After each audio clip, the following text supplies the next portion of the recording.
Let me tell you about this guy. I'll tell you about this fucker right here. Yeah.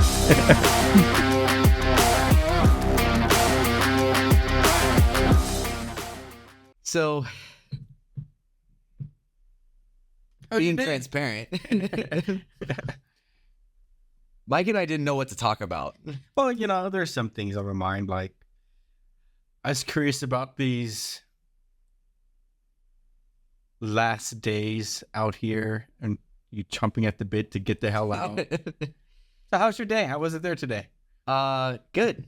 We, for context, so this is kind of just going to be, Mike and I are just going to talk because, so with me taking the new position that I mentioned a couple episodes ago, I'm moving, and this is probably not going to make any sense because you're going to get a few episodes down and I'm still here. Yeah. But, the timing that we are recording this one is my last week here with Mike in person. Mm-hmm. And so for work out here, I am doing a transition period between me and a couple of other people that are going to be coming in to fill my spot. And yeah, I mean, it was fine. The problem is that we're so far along in the project that we're in, and we've been doing it for so long. They're not going to understand the context of these conversations that we've been having for 2 years. Right. So it's more of a, hey, this is kind of where we're at, but you're just going to have to join the calls and to get a better understanding of where we actually are. Because it's not, I mean, I can go over it all, but you're just going to forget. It's not going to make any sense. And so, yeah. So, I mean, we went over some things. We talked about, like some of the scopes of work that are going on right now, a high level where the project's at, some of the roles and responsibilities that I have on the project that are a little bit different than what they may normally be used to.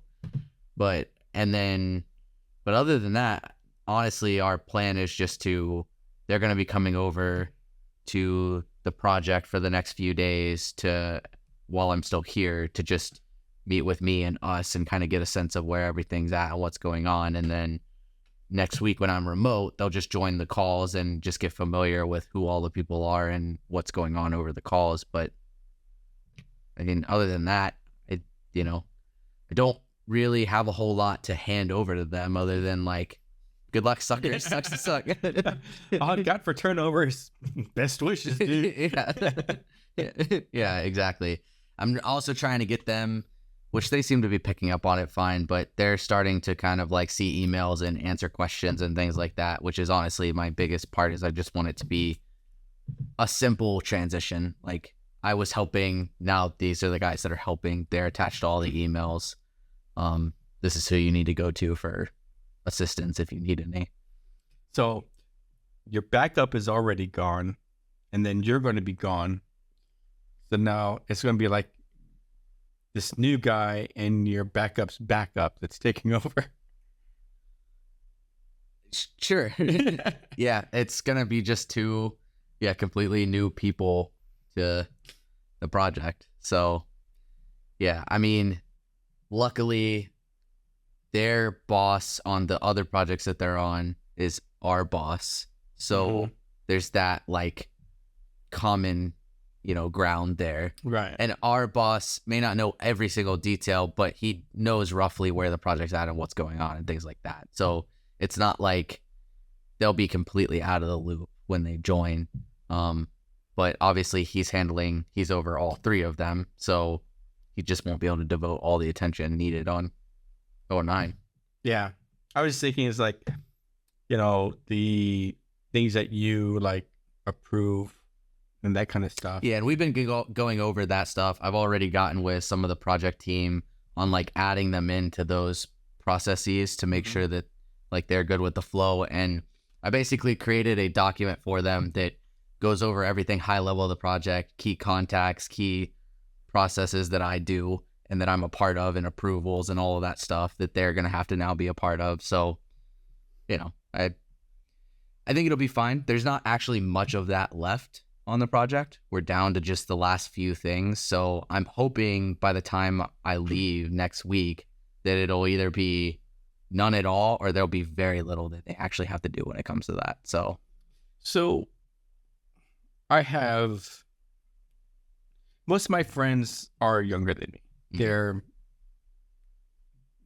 Gen X, Gen Z, and a little bit of millennial in there, right? Yeah.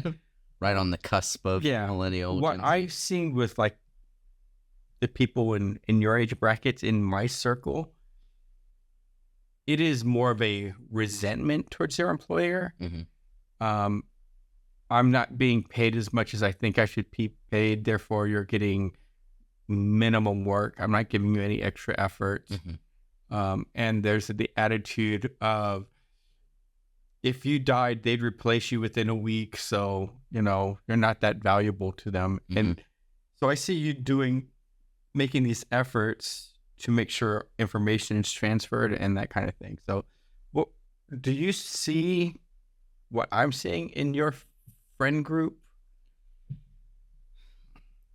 I guess I have two answers to the question. Yeah. So I guess I have two answers to the question.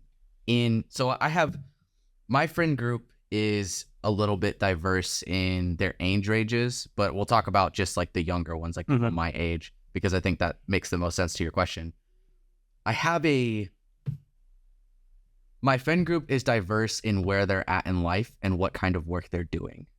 So I have a key circle of friends. Some of them are like me, where they're 4 to 5 years in their actual career, and they don't have that resentment, and they aren't easily replaceable. They are been put in key roles that they have been in for a long time now, or a decent amount of time, and it's not just, oh, hey, we could just replace you at the drop of a dime, right? They have a lot of key knowledge in whatever they're doing, and so it would definitely take a transition period to be able to do that, at that training period. Then I have another set of friends who work a lot in like retail spaces, which I think is like a common, especially on like social media and stuff like that. That's a common like complaint area for people my age or slightly younger than me. And I think that's where that complaint shows up a lot. And there's nothing against them. Doesn't mean that their work, like what they do, is not important, or you know, they don't do good work, but they probably could be replaced fairly easily, right? Lots of people that want jobs, lots of people that work in retail, you know. No, I completely agree. I mean, if your job is to pick up trash at the baseball stadium after games, it's not hard to find people with that skill set, right? Exactly. So that's what we're talking about. We're not saying that it's a stupid job, bad job, whatever. But you don't need a master's degree to do it. Right. But I guess my question is, and I have my opinion, I can share it after you answer, is it I'm so easy to be replaced, therefore I don't give a crap, the result of the job, or is it that attitude that puts them in that job? I think, and prevents them from getting into the other position. Yeah, I think it's a little bit of both. There are some jobs, and we've talked about this before, there are some jobs out there that like you get into and they just fucking suck. Yeah. The company sucks, the boss sucks, whatever it is, right? But I think just as often, if not more often, it seems to be the job or the attitude that they have and the job they pick with that attitude. So it's like, I'm just choosing a job that only needs bare minimum requirements. So I only give bare minimum effort, but that's all that was needed for that position. Like a grocery store bagger or whatever, right? Not saying the job is meaningless, just it doesn't require that much effort. It's a stepping stone job, right? In all intents and purposes. Right. And so I noticed that depending on where they're at, they're still in stepping stone jobs that I don't know if they necessarily have that attitude, but I think part of that attitude is what leads them into that, is I just need a job. I don't care what it is, which is great if you're in a desperate situation. But if you're not, then, you know, if you like play the victim card, oh, I just need to keep a job, and you do that forever, I mean, you know, you're never going to get anywhere. So I think we're on the same page there. Don't get me wrong. Stepping stone job, entry level jobs, they're all important. You learn to work, right? Right. And there's nothing to be embarrassed about or whatever. You're doing this to get to somewhere else. I think that people have that choice, and I just in that group, in my circle, most of them are just resentful of where they are instead of flipping that attitude of where they want to be and work to where they want to be. Yeah. And I think that I've noticed that most people don't have any idea of where they want to be, or like they just kind of get stuck in the like you just said, like the attitude of resentment. And so it's like a deserving attitude, like, oh, I should be here. And I've done X, Y, and Z. I should be here. It's not fair that I'm not, or whatever. And they just kind of sit in that. But yeah, I mean, a lot of the people that I know that are still in the kind of like starter jobs, if you will, it just seems they don't have any idea or desire of what they actually want to do. Well, it's like, I don't get paid extra, so I'm not doing extra. But that doing extra is what gets you into that promotion, into that next thing. And that attitude, it really traps them into this spot, and they'll see people get promoted ahead of them, and it's like, oh, and it suddenly becomes an excuse session, right? Oh, Yeah. They're buddies or whatever. And, Yeah. One of the things I tell people, and they don't like it, but I tell people, like, you know what? Your excuses are bigger than your dreams. Yeah, and that seems to be the case for a lot of people. I mean, I know a lot of people that are good friends of mine that are in the other direction of pursuing their goals. They work really hard. They work extra hours, blah, blah, blah, whatever. They put in the time, they put in the effort, and they are moving forward and moving up. It may not be necessarily always up. They move laterally, whatever, as they're trying to figure it out. But in the position they're currently in, they at least are working hard at it. They're like, maybe this isn't what I want to do for the rest of my life. Maybe I don't know. But at least here, I'm moving forward and moving up instead of just like, well, I'm trying to figure it out. And I think that's where people get stuck too, is I think they think that they have to pick like a career or a dream job, and that's the only thing they can put effort in, where they can put effort in their current position, even though it may not be their dream job, and still work their way up the ladder and through promotions and things like that. You don't have to get trapped there, but while you're working on something else, you can still do that. Because you're creating your own habit, right? Right. And so if you create this habit of minimum standard or just the requirements, nothing extra, then even when you get other opportunities, you're still going to be stuck in that minimum requirement mindset. Yeah. Yeah. And I get like I said, I do understand the idea of like, I'm only getting paid this, so like I only try this hard, and I understand that, but you at least need to be trying hard in other things to get you out of that situation, whatever it is, whether it's school or trade or learning a different language, I don't know, whatever it is, right? It just, there's got to be extra effort somewhere, otherwise you're just gonna stay there. Right. You think they're defeated and just complaining and because they're stuck, or no? I think they're just comfortable. They get in a routine of being comfortable with whatever their situation is. Or what I noticed is, because a lot of our friends or joint friends, and this is nothing against any of them if they ever see this, hopefully they don't take it that way, because I don't see any of them as like any of my personal friends that is like lazy or anything like that. But I do know some that are, we could all agree that they can be. Bob. What's really big in the Latino community is that they get stuck feeling like they have to help their family. And so where they get held back in that, which there's nothing wrong with that. Don't get me wrong. There's nothing wrong with it. It's a cultural immersion. Yeah, there's nothing wrong with that by any means. But what happened is they get comfortable with their job, knowing they just like, I have to help my family, so I just need to make X. Mm-hmm. And as long as I'm making X, I'm helping my family, so I'm doing my part, right? So they're never taking the risk to make a little less than X or to go this direction so they can make more or get out of that situation. Right.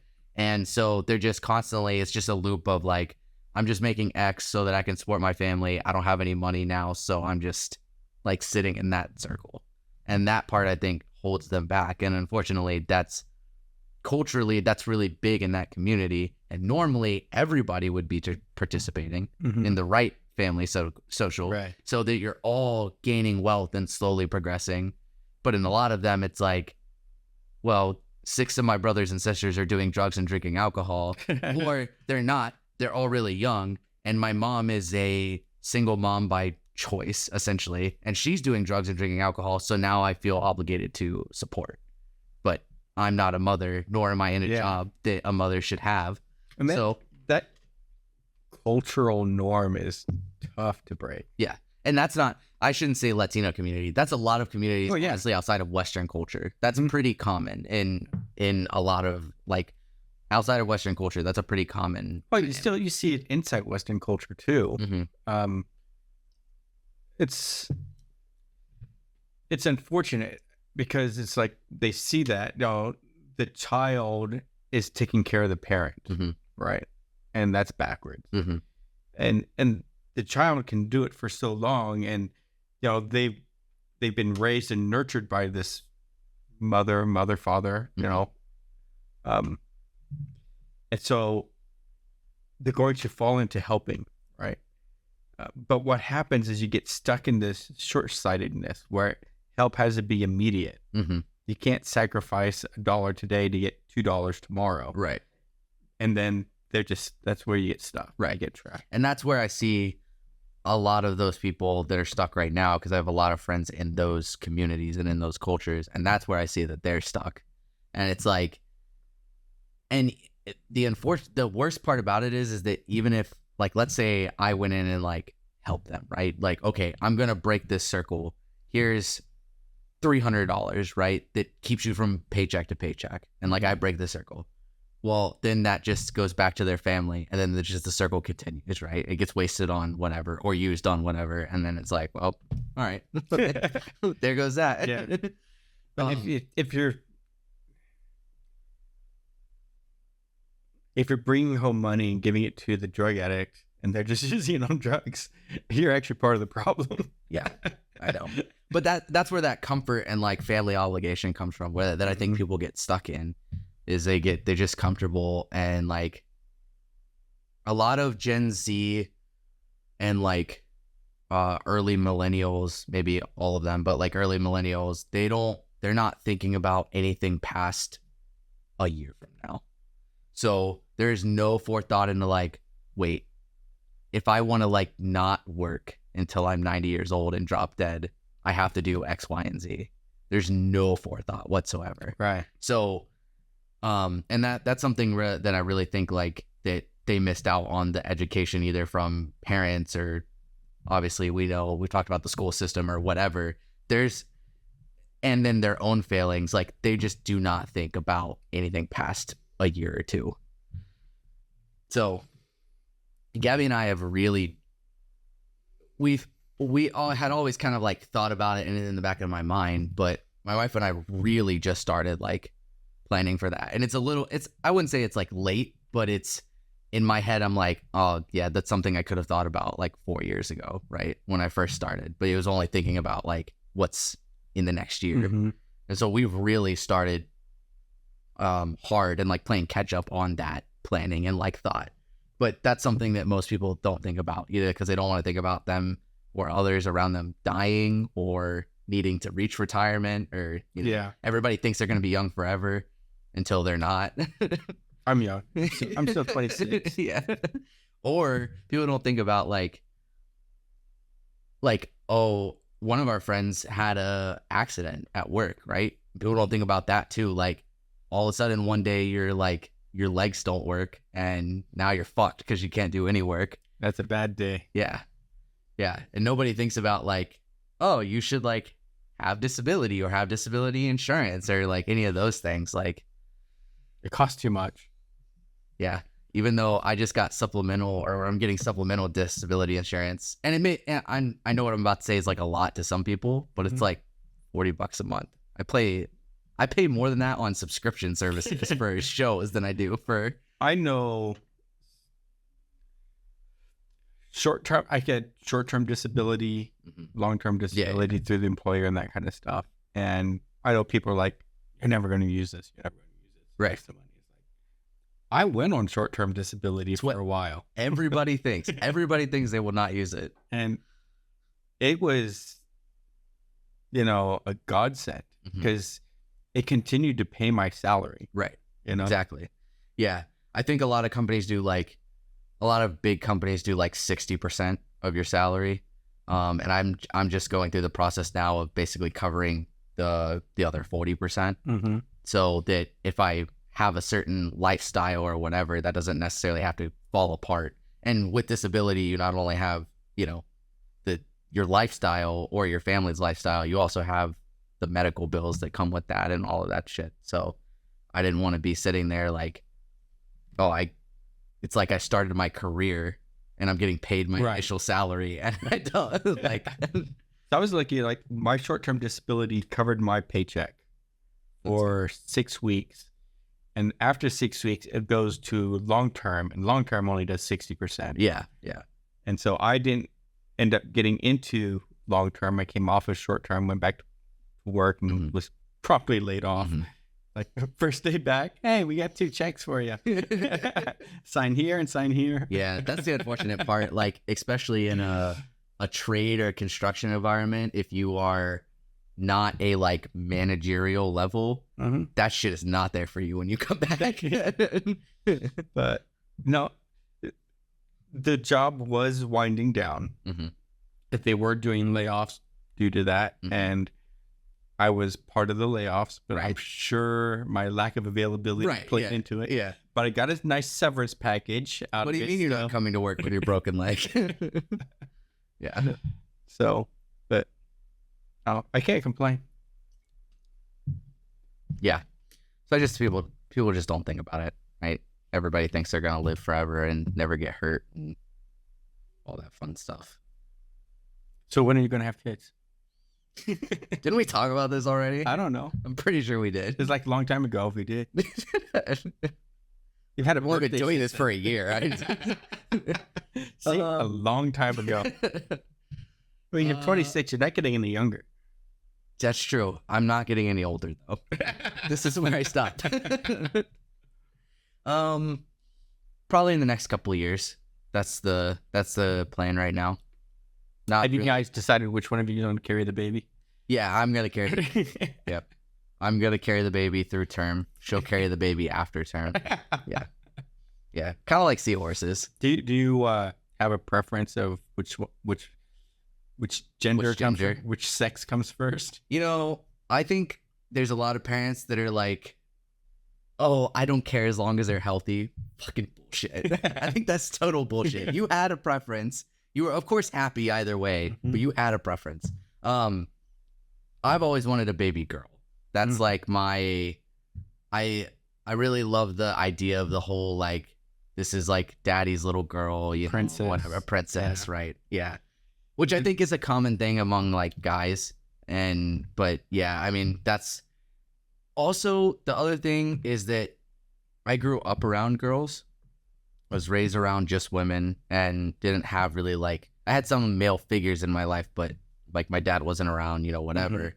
And so a guy kind of scares me because I'm not into any of the typical guy things. I'm not I could teach you about football and all this shit, And so that part scares me because I'm like, okay, we've got a football on me here. By a couple baseball mitts and a baseball, come down to Phoenix and I'll teach you how to throw. Yeah, I mean, I did all that, right? But there's a lot of parents, and maybe they get into it when they have these kids and they start getting into these things. But I can't be oh yeah, I did this sport when I was in high school. Here are all these things. No. Now, see, you're lucky. You should go ahead and have the boy first. All right, because you have a choice in the matter. Yeah. But have the boy first. I don't think we're far off from being able to choose that, actually. you're lucky that you're in this age of a whole bunch of new sports coming up, so you can just like focus on those things. But parkour is the real deal. Like breaking in the Olympic sports. Yeah. But parkour is the real deal. Yeah, I mean, I like all of that stuff. I just don't know if it's been a while. Yeah. Well, I'm not telling you need to go out and do it, right? But you can watch it together and talk about how you used to. Yeah. And there's still some concepts that you may not be able to perform, but you know how it's supposed to be performed. Right. And, like you hold the kid's arm and, have him jump onto the wall and then you just carry him off the other way. There's lots of things. But I say go the boy first, get him big and strong so that when you do have daddy's little girl, at least you have the son to beat the living crap out of it. Yeah. I mean, that would definitely be helpful if I had the choice in the matter. But the trade-off, though, is boys are horrible babysitters. Right. Girls are much better. I'd have a 13-year-old babysitting my child before I had a 17-year-old boy babysitting my child. Yeah. So yeah, that makes sense. Yeah. It's why everybody is like the social norm is typically like girl babysitters. When you get a boy, you're like, this is kind of weird. Yeah. Yeah. I used to babysit though. Yeah. I did too. We had friends in like the church groups and stuff that had younger children, and I would babysit and all of that stuff. It was always fine, but yeah, that definitely my preference is the little girl. That's always something that I wanted. And my wife's preference is the little boy. Oh. So, hoping for both. Daddy's girl is a lot better than a mommy's boy. Yeah, it's a lot less made fun of, that's for sure. Although I'm a mama's boy. I mean, I'm not, there's a son of a single mother, and then there's a mama's boy. That's true. You don't really have a choice, I guess, if you're in the single mom category. The mama's boy is, attached to her skirt. Yeah, that's fair. Or her trousers in this day and age, but you know what I mean? Mm-hmm. And can't face the world, is always cling to mommy. Mommy help me, mommy this, mommy that. Yeah, that makes sense. There's still, whether we like it or not, there's still male expectations. Well, I mean, yeah, I don't, like, as long as there's trades and construction, there's still male expectations, which I don't see going away anytime soon. Yeah. Should we just balance it out and just start forcing people into the trades? We need more women. You're plumbers now. I honestly, the way that we have bastardized the trades and decided that everybody has to go to college, you might have to start doing that because there's not going to be enough of them there. Yeah. College thing is crazy. I was just watching something earlier today where a person is watching it or having a conversation, but a person was saying, you guys basically forced us into college and degraded the trades, and now you're complaining that we have student debt. Yeah. Yeah. You complain that we have student debt. You're complaining that when you make a phone call, there's no such thing as a handyman anymore or somebody that can come and fix your shit. There are certain things that college is not useful for, and that's one of them. Yeah. The trades is one of those things where you just do not get through school. Most of it is passed down experience. I'm saying, I think people need to go into the trades, even if they don't take a career in the trades. Yeah, I think so too. Take a carpentry class or 7, because when the apocalypse you're saying happens, or 7 or something. Yeah, or 7. Okay.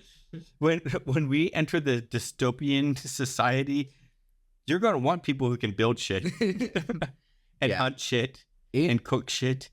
Even if you don't pick the career, and not even going as so far as the apocalypse, having some sort of trade teaches you the fundamental basics about how certain things work, or to how to figure out how certain things work. Exactly. And you don't need to go to college to be able to do that. And when you enter college, having that background, it really helps. Mm-hmm. I did a trade school. I did HVAC before I went to college, before I went to go get my bachelor's. And it helps tremendously because all these people that are getting the A+ next to me about how thermodynamics works and, you know, how to calculate certain thermodynamic principles and things like that, they've never looked at an air conditioner in their life. Yeah, exactly. It's like, imagine living in Arizona, your air conditioner goes kaput, and you know the size of your house, what type of air conditioner needs, the size of that type, how to install it, you know? Or at least the basics. I initially had to look up to it and go, okay, I turn the thermostat on, this thing doesn't turn on, or I don't hear this motor running. Right. I'm like, okay, cool. It's got to be this. Great. So when the HVAC guy does come out there and they're like, you have to pay 10 grand for a whole new air conditioner, I'm like, no, I'm pretty sure it's just that fan right there. Can you please replace that? But even then, though, it's like 10 grand to replace that air conditioner, or $3,000, and you're doing it yourself. Right. You know, because all you have to do is buy the air conditioner. Right. So it's like, there's certain things, and there's certain very simple things. A common HVAC problem is capacitors going out. Capacitors, if you call someone, it's going to be like a $300 service. If you go and buy a capacitor from Amazon, they're like $20. And it's literally just the same wires that come off, go back on, and then you're good to go. Yeah, it's you're buying, when you hire someone, you're buying their knowledge more than you're buying their skills. Right. So they go out there and hit a button, and you're like, I paid $300 for you to come out here and hit a button. No, you paid $300 for me to know which button to hit. Yeah, right. Exactly. Exactly. Yeah. So it doesn't have to be HVAC. Obviously, that was my preference, but HVAC is nice because you get a little bit of everything. You get a little bit of electrical, mechanical, some basic physics and principles. Because you get some carryover, so your dryer goes out. It's not an air conditioner, right? But then you're like popping it open and you're looking at it and say, okay, some of this makes sense because I know the concept of the air conditioner. Right. And so the capacitors do this no matter what it's on. Yeah. This is their job. Yeah. I recommend people take some sort of mechanical trade or electrical, because those two interchange a lot, and you can figure things out if you at least took one of them. An electrician has to do a lot of mechanical things to get to whatever they're doing. But yeah, it's unfortunate. I don't know. Everyone complains about it. Everyone complains about the debt or we don't have enough of the X, Y, and Z, but they don't push for that. Everybody wants a college degree, which is great for like my doctor. I want my doctor to have studied and know what they're doing, but you're right. But you know, even go back a ways, like doctors didn't always go to college back in the day. A doctor grabbed this kid over here and said, all right, you're with me. Well, yeah, and watch me for 10 years. Doctor, your dentist, your barber, all in one, all in one shop. Your doctor and your vet was the same dude. Yeah. Yeah. It's unfortunate. I know you and I were talking about this the other day. Like, that's going to be so what people don't realize, and I think we see it more closely because of the industry that we work in, is this whole AI push requires what we do, which is data centers, to store and house all of the servers that train these AI models and that you're using and that people are accessing from a million miles away. And if there's not enough people that know how to do trades to even install any of that equipment or the supporting equipment, you're not going to get your AI. Right. Exactly. It's just not going to happen. But people don't put that together. They're like, oh, AI, I'm just going to have this robot do it for me. Right. Exactly. And an AI it takes a lot, right? And it does a lot. And the more it does, the more storage it requires. Right. Yeah. What people don't realize is it takes this $200 million place to get their AI that they're using, or multiple of that place to get their AI that they're using. And people are very disconnected into how some of their technology works. And a lot of it requires basic trades to be able to install and support. Yeah. This is just going to be a talking episode. Yeah, I mean, we're BSing now. I mean, this is like a part 1, part 2 kind of thing. Yeah. So, should we go to part 2? We should go to part 2. I think it's about that time. All right. Did we ever say like, subscribe, hit that notification bell? Yeah, you guys should do that if you're into that kind of thing. As Mike likes to say, if you're into that kind of thing. If you're in that kind of thing. So, okay. Do you want to like exit, or should we just like jump right into it? I think we just jump right into it. All right, cool. I'm gonna get another beer. All right, another beer. Too. Grab 2 while you're at it.